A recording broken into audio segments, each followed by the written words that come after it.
Hi guys, welcome to sports star channel. இன்றைக்கி என்ன பார்க்க போகிறோம் அப்படின்னா T20 world cup final India versus New Zealand match review தான் பார்க்க போகிறோம். வென்யூ அனௌன்ஸ் பண்ணதுலேருந்து இந்தியா ஃபேன்ஸ் எல்லோரும் பயத்தில் இருந்தாங்க. ஐயோ, திருப்பி அகமதாபாத்தா, இந்தியா ஜெயிக்கவே மாட்டாங்களே அப்படின்னு ஒரே பதட்டத்திலே இருந்தாங்க. நாங்கள் வான்கடையெல்லாம் தர மாட்டோம், உங்களுக்கு அகமதாபாத் தான், மூடிட்டு ஆடுங்கடா அப்படின்னு சொல்லிட்டாரு. டாஸ் பண்ண நியூசிலாந்து ஃபஸ்ட்டு பவுலிங்கை சூஸ் பண்ணாங்க. இந்த கிரவுண்ட்லேயும் சேஸ் பண்ணுறது தான் நல்லது, டியூ ஃபேக்டர் வேறு இருக்குது.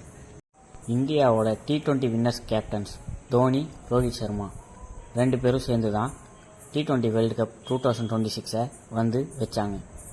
அபிஷேக் சர்மாவோட ஃபார்ம் ஒழுங்காகவே இல்லை. இந்த மேட்சாவது அடிப்பாரா அப்படின்னு பார்த்துக்கிட்டு இருந்தோம். ஆனால் இந்த மேட்ச்சு ஃபைனலில் ஃபாஸ்டஸ்ட்டு 50, அதுவும் 18 பாலுக்கு அடிச்சிருக்காரு. ஃபஸ்ட்டு 2 ஓவர் பார்த்து விளாண்டாங்க.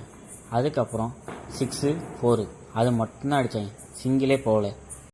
T20யோட ஃபைனல் மேட்ச்சில் தான் இந்தியா வந்து 50 ரன் பார்ட்னர்ஷிப்பு கொண்டு வந்தாங்க. இன்றைக்கி பார்ட்னர்ஷிப் எவ்வளோ அப்படின்னா 98 ரன் அடிச்சிருந்தாங்க. நல்லா ரன் வந்துகிட்டு இருந்துச்சு. அந்த நேரம் பார்த்து அபிஷேக் சர்மா ஒயிட் பால் அடிக்கிறேன்னு அடிக்க போய் கீப்பர் கேட்ச் ஆகி அவுட் ஆகிட்டார். சஞ்சு சாம்சனும் இஷான் கிஷனும் சேர்ந்து செம்ம பார்ட்னர்ஷிப்பு 103 ரன் அடித்தாங்க அவங்க பார்ட்னர்ஷிப்பில். இன்றைக்காவது சஞ்சு சாம்சன் 100 போட்டுருவான் அப்படின்னு பார்க்குறப்ப கரெக்டாக 89 ரனில் அவுட் ஆகிட்டான். அவங்க 2 பேராவது அப்பப்போ சிங்கிள் தட்டினாங்க. இஷான் கிஷன் நான் 6, 4 மட்டும்தான்டா அடிப்பேன் அப்படின்னு 25 பாலில் 50 போட்டு 54 ரனில் அவரும் அவுட் ஆகிட்டார். இவங்க 3 பேரும் அவுட் ஆனாங்க. 270, 280 போகிற ஸ்கோரு அப்படியே டவுன் ஆகிட்டு. பூமர் வாயன் இன்றைக்காவது அடிப்பான் அப்படின்னு பார்த்தா இன்றைக்கி பாலே அவுட் ஆகிட்டு போயிட்டான். நடுவில் பாண்டியாவும் வந்து சுற்றி பார்க்குறான், என்னென்னமோ பண்ணி பார்க்குறான், ரன்னே வரல. சரி 230, 240 தான் வரும் அப்படின்னு பார்த்தா கடைசி நேரத்தில் தூபே ஒரே ஓவரில் அடி கொண்டுட்டான். 8 பாலில் 26 ரன் அடித்து ரன் ரேட்டை ஏற்றி விட்டு போயிட்டான். 20 ஓவரில் இந்தியா 255 ரன்னு அடிச்சிட்டாங்க. ஸ்டார்டிங்கில் நியூசிலாந்து சும்மா ஒரு 2-3 ஓவர் நல்லா பயங்கரமாக விளாண்டாங்க. அதுக்கப்புறம் வரிசையாக இஷான் கிஷனாக தேடி பார்த்து கேட்ச் கொடுத்துக்கிட்டே இருந்தாங்க. அதில் ஃபஸ்ட்டு கேட்ச் வேறு, தூபே கேட்சுக்கு அவுட் விட்டாங்க. போன வாட்டி ஃபுல்லாக அக்ஷர் பட்டேல் கேட்ச்சு, இந்த வாட்டி ஃபுல்லாக இஷான் கிஷன் கேட்ச்சு. மேட்ச் நல்லா போயிட்டு இருந்துச்சு. நியூசிலாண்டுக்காரங்க எவங்கிட்டையுமே சண்டைக்கே போக மாட்டான்.